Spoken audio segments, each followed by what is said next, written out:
Salam sejahtera bagi kita semua. Salam. Om Swastiastu, Namo Buddhaya, salam kebajikan. Salam Pancasila. Pancasila. Pak Willy, Komandan Komisi 13 yang baru berulang tahun ke-48.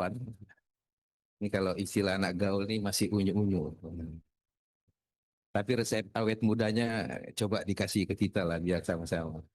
Pak Sugiat yang selalu menggunakan kopiah Bung Karno, Romo Andre, pastor yang hijrah ke dunia politik, teman-teman Komisi 13 yang saya hormati, Kepala BPIP, Prof. Yudian, Wakil Kepala, seluruh eselon 1, dan semua hadirin sekalian yang berbahagia.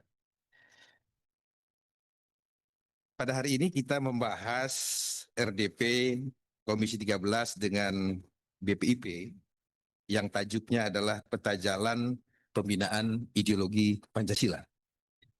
Kita sudah sama-sama mendengar, menyimak apa yang dilaporkan oleh Saudara Kepala BPIP, dan saya juga sudah mendengar dan menyimak tanggapan, saran, pertanyaan, kritik dari anggota Komisi 13, termasuk pernyataan dan pertanyaan terakhir dari sahabat saya, Pak Sitorus, kenapa BPIP kenapa Pemuda Pancasila lebih dikenal dari BPIP? Itu pertanyaan satir, Pak, meskipun secara angka bisa dijawab ya dari rentang waktu berdirinya Pemuda Pancasila tahun 59, berarti sekarang sudah 68 tahun usia Pemuda Pancasila, Pak Sitorus. BPIP ini lahir baru tahun 2017 sejak Presiden mengeluarkan Kepres UKP PIP, keputusan Presiden tentang pendirian unit kerja pembinaan Pancasila. Setahun kemudian baru diterbitkan Perpres 7 2018 yang merubah lembaga UKP PIP menjadi BPIP. Jadi relatif usianya baru 9 tahun. Ya. Tetapi bukan itu saya kira maksud pertanyaan dan pernyataan Lai Sitorus kita ini. Ya. Yang dimaksudkan oleh beliau adalah bagaimana eksistensi lembaga Badan Pembinaan Ideologi Pancasila ini dalam landscape kelembagaan-kelembagaan negara yang bersifat non-constitutional body atau yang kewenangannya di luar Undang-Undang Dasar dalam kehidupan berbangsa dan bernegara kita. Komisi 13 selaku komisi yang menjadi mitra Badan Pembinaan Ideologi Pancasila dengan kesadaran penuh memberikan dukungan yuridis kepada eksistensi kelembagaan BPIP yang sementara ini kedudukan hukumnya hanya diatur oleh peraturan presiden. Yang mana peraturan presiden itu adalah diskresi hukum, diskresi politik hukum presiden, yang setiap berganti era presiden, presiden tersebut punya kewenangan untuk merubah, menambah, mengurang, termasuk mencabut perpres tersebut, yang artinya bisa saja BPIP ini dibubarkan oleh setiap era rejim pemerintahan. Tetapi pemerintahan Pak Prabowo Subianto karena menyemangati pemerintahan Joko Widodo yang membuat perpres tentang keberadaan lembaga UKP PIP dan menjadi BPIP ini, terjadi politik hukum bersama antara pemerintah dan DPR untuk menaikkan derajat hukum BPIP dari sekedar perpres menjadi undang-undang. Maka itu RUU BPIP sekarang sedang dibahas. Pak Willy dengan segala pengaruhnya di Republik ini berusaha menarik pembahasan RUU BPIP dari balik ke Komisi 13. Ya. Bapak doakan saja perjuangan beliau berhasil. Ya. Tentu dengan restu Pak Sugiat, Pak. Ya. Tanpa restu beliau, politik hukum kita tidak akan ada artinya apa-apa. Gitu. Tetapi yang ingin saya katakan adalah, kalau Pak Kepala tadi sudah melaporkan tentang peta jalan pembinaan ideologi Pancasila yang tadi diberikan tajuk terbangunnya kesadaran atas kebijakan dan pelembagaan PIP dalam lembaga negara atau KL dan termasuk diantaranya Pemda. Pertanyaan berikutnya adalah what the next? Apakah tugas BPIP ini hanya bertugas melembagakan BPIP di lembaga-lembaga negara? baik pusat maupun daerah? Saya kira tidak. Angka-angka matematik ini tidak menjawab kebutuhan kehidupan berbangsa dan bernegara kita. Saya kira yang dikatakan oleh Ustazah Meti Pink tadi, begitu ya Pak Ketua ya, karena bajunya pink ini. Kalau bicara peta jalan, itu ibarat kita mau mengendarai mobil, membuka Google Map, kita tahu peta jalan itu, Pak Sugiyat. Di mana kita mulai, di mana kita bertemu bottleneck atau traffic, berapa kali kita menemui lampu merah, dan kemana kita akan menuju. Itu peta jalan, Pak. Pertanyaannya adalah, BPIP menggunakan peta jalan yang mana? Di dalam konteks menjadikan apa yang selalu Pak Kepala ceramahi, apa yang selalu menjadi bahan ceramah Pak Kepala dan seluruh teman-teman BPIP, yang mengatakan bahwa Pancasila adalah way of life-nya bangsa Indonesia. Kalau way of life, cara hidup, cara pandang, ya, dia berarti dia bekerja setiap hari-hari. Itulah yang disebut Pancasila menjadi walking ideology. Ideologi yang bekerja di tengah-tengah bangsanya, di tengah-tengah masyarakatnya. Dalam perspektif itu, teman-teman tadi mencatat Pak Kepala, banyak berbagai peristiwa kehidupan berbangsa dan bernegara yang sebenarnya rakyat membutuhkan guidance, membutuhkan panduan, atau setidak-tidaknya membutuhkan enlightenment, pencerahan dari kawan-kawan BPIP atas sebuah fenomena kehidupan berbangsa dan bernegara kita. Ya. Misalkan terjadi perdebatan di tengah masyarakat kita tentang kebijakan politik luar negeri Presiden kita, Bapak Prabowo Subianto, bergabung di BUP. Terjadi pro kontra di tengah masyarakat kita. Kami tidak mendengar ada enlightenment yang di-endorse ya, oleh BPIP untuk memberikan panduan. Gitu. Bahwa sikap Pak Prabowo demikian, panduan ideologisnya menurut Pancasila, politik luar negeri yang bersumber pada Pancasila itu seperti apa? Di pembukaan Undang-Undang Dasar 45, dia bicara apa? Memberikan amanat apa? Gitu. Terus yang kedua, BPIP berdasarkan Perpres nomor 7 itu punya satu deputi. Ya. Deputi itu adalah deputi hukum. Tadi yang Presiden Anwar Sadat sampaikan itu benar sekali. Meskipun tidak ada kewenangan imperatif, tetapi dari segi kewenangan intelektual, kewenangan akademis, kewenangan wacana, BPIP memiliki wewenang beyond dari kewenangan Mahkamah Konstitusi yang menurut pasal 24C ayat 1 hanya berwenang menguji undang-undang terhadap undang-undang dasar. Tapi Perpres nomor 7 yang memberikan wewenang kepada BPIP untuk menguji nilai-nilai Pancasila terhadap seluruh produk perundang-undangan. Karena dikatakan di sana Pancasila adalah source of the source, grunorum, sumber dari segala sumber hukum negara kita. Kita tidak pernah mendengar juga MK memberikan kontribusi atas banyak perdebatan ketatanegaraan ketika ada produk Mahkamah Konstitusi yang dirasa keluar dari nilai-nilai Pancasila itu sendiri. Nah, saya kira itu yang dimaksudkan oleh Profesor Sitorus kita tadi, Pak, tentang mengapa pemuda Pancasila lebih terkenal dari BPIP. Peran nyata di tengah masyarakat kita. Nah, oleh karena itu kembali kepada apa yang dikatakan oleh Ustazah Meti Pink tadi, Pak. Peta jalan. Ya. Kalau saya boleh memberikan referensi peta jalan perkembangan pembinaan ideologi Pancasila, kita kan tentu harus berbicara output dan outcome. Apa hasilnya, apa dampaknya, dan apa hasilnya dalam kehidupan berbangsa dan bernegara kita. Pak Yudian barangkali perlu mereview kembali bagaimana keberadaan Badan Pembinaan Ideologi Pancasila ini, Pak. Kita masih ingat Pak Willy, waktu saya sama Pak Willy masih di jalanan pada waktu itu menjadi aktivis. Ya, salah satu yang menjadi korban gerakan reformasi itu adalah Pancasila, quote unquote.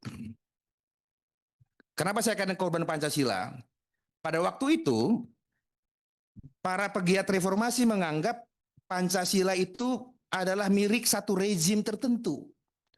Milik satu era kekuasaan pemerintahan tertentu.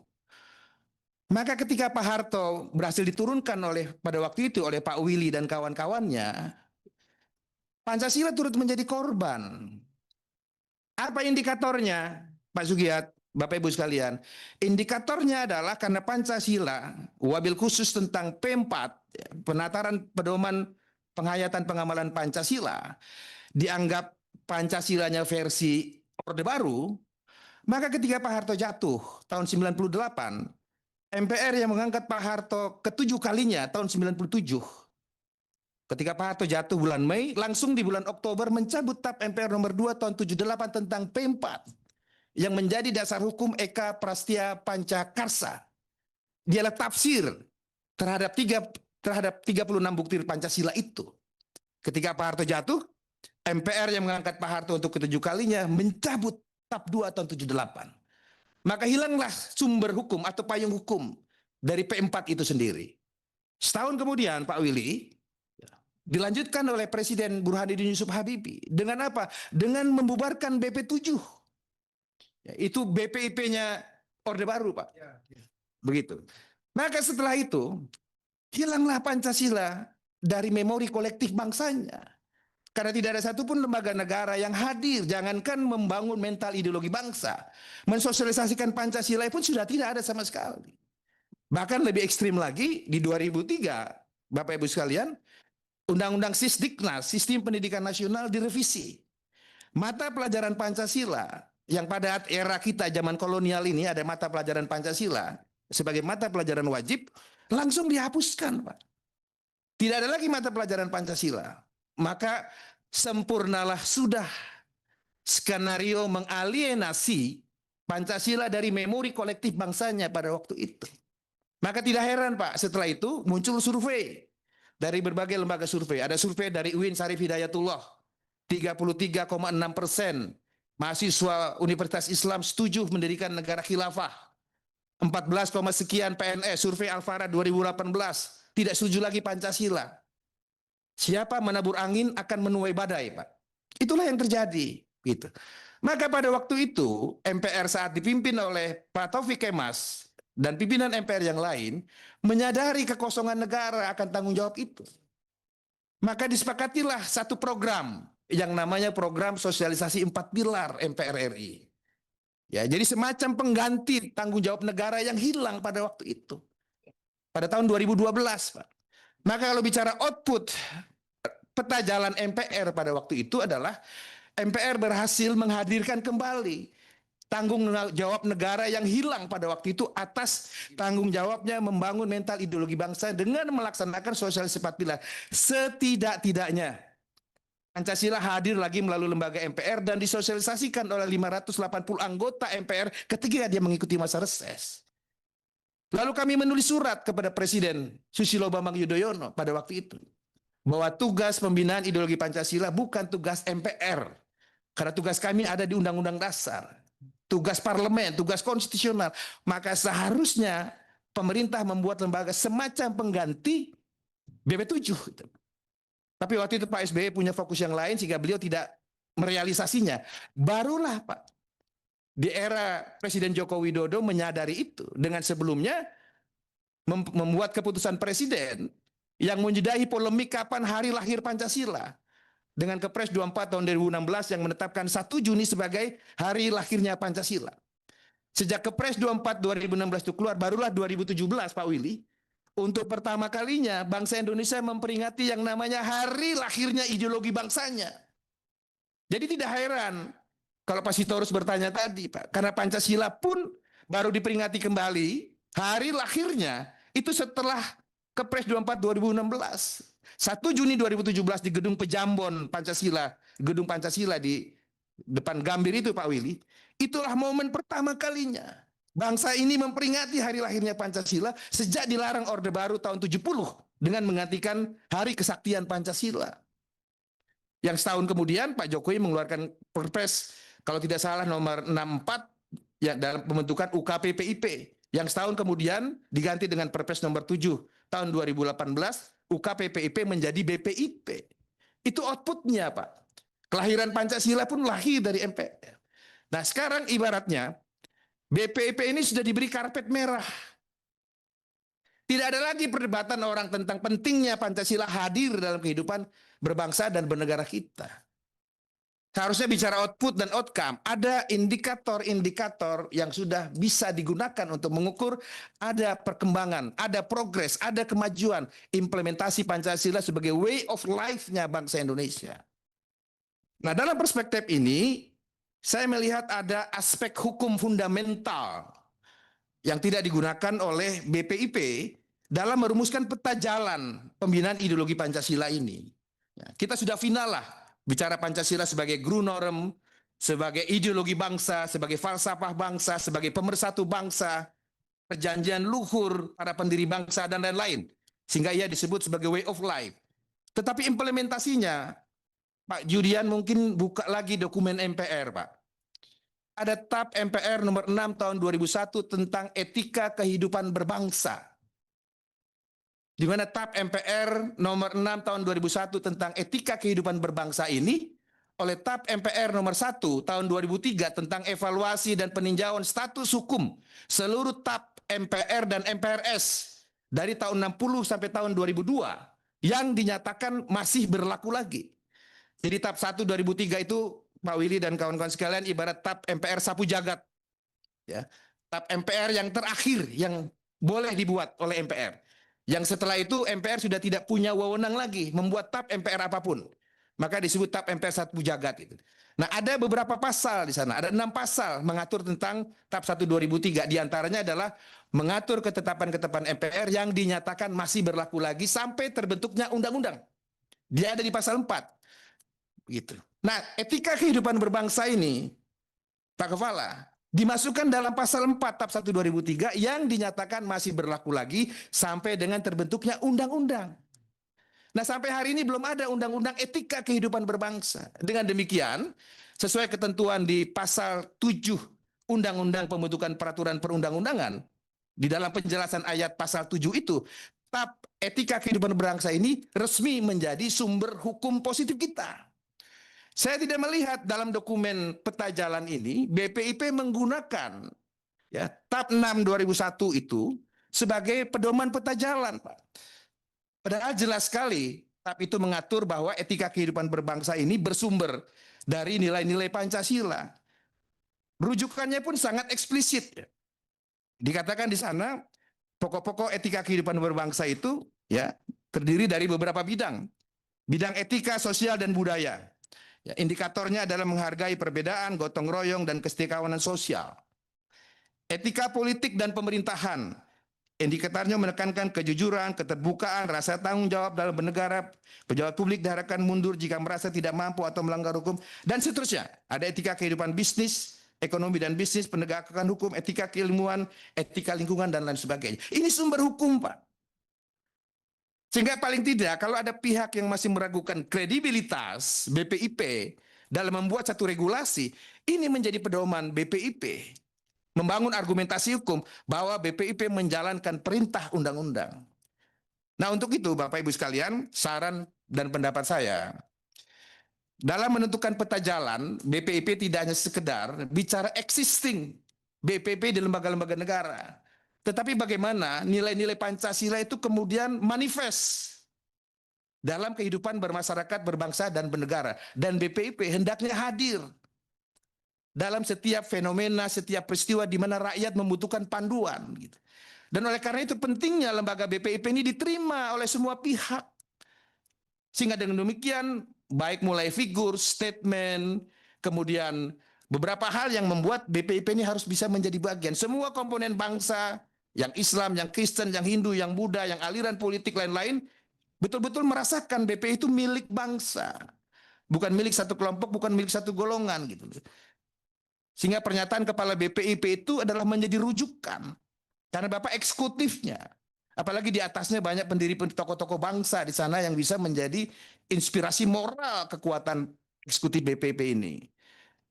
Oleh karena itu saya kira Pak Willy, RUU BPIP ini harus disegerakan.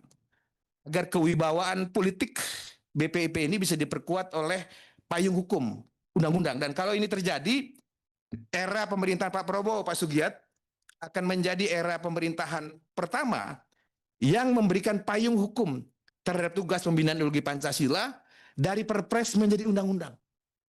Di era Presiden Soekarno, payung hukumnya Kepres, keputusan Presiden tentang Badan Pembinaan Ideologi, Pembinaan Jiwa Revolusi. Badan Pembinaan Jiwa Revolusi, itu Kepres Presiden Bung Karno. Yang karena bentuknya Kepres, ketika Pak Bung Karno jatuh, oleh Pak Harto dicabut Kepres itu dan dibubarkan Lembaga Pembina Jiwa Revolusi. Pak Harto membuat Kepres tentang BPIP, tentang BP7. Pak Harto jatuh, lalu Kepres BP7 itu dibubarkan oleh Presiden Habibie. Nah, Pak Prabowo tidak menghendaki itu. Meskipun Pak Jokowi yang mundur Kepres, ketika ada jadi presiden, beliau menjadi presiden, Perpres BPIP dinaikkan derajatnya. Dan ini momentum, Pak Kepala, untuk membuat legacy kepada bangsa ini, bahwa DPR dan pemerintah punya political will bersama untuk menjadikan pembinaan ideologi Pancasila jangan diserahkan pada selera satu rejim. Satu rejim boleh berganti, presiden boleh berganti setiap 5 tahun, 10 tahun. Tapi pembinaan ideologi Pancasila itu wajib, Pak. Karena tidak boleh ada lost generation. Kalau Pancasila itu betul way of life, tidak hanya lipstick. Dan karena ini momentum, saya berharap kawan-kawan BPIP di jajaran eksekutif harus bekerja extraordinary, Pak. Keluar dari kebiasaan-kebiasaan birokrasi. Banyaklah bergaul dengan masyarakat, mendengar, menyerap, sehingga sekali lagi kita berharap BPIP itu betul-betul merasa dimiliki oleh semua komponen bangsa tanpa terkecuali. BPIP harus menjadi perekat bangsa, menjaga persatuan nasional, karena memang esensinya Pancasila itu adalah salah satunya alat pemersatu bangsa yang menyatukan berbagai perbedaan yang given di tengah masyarakat kita. Saya percaya di bawah kepemimpinan Pak Willy, Pak Andre, yang di dalamnya ada Profesor Sugiat, RUU BPIP ini akan bisa segera selesai dan menjadi legacy Presiden Prabowo bagi bangsa dan negara Indonesia. Wallahul muwafiq ila aqwamit thoriq. Wassalamualaikum warahmatullahi wabarakatuh.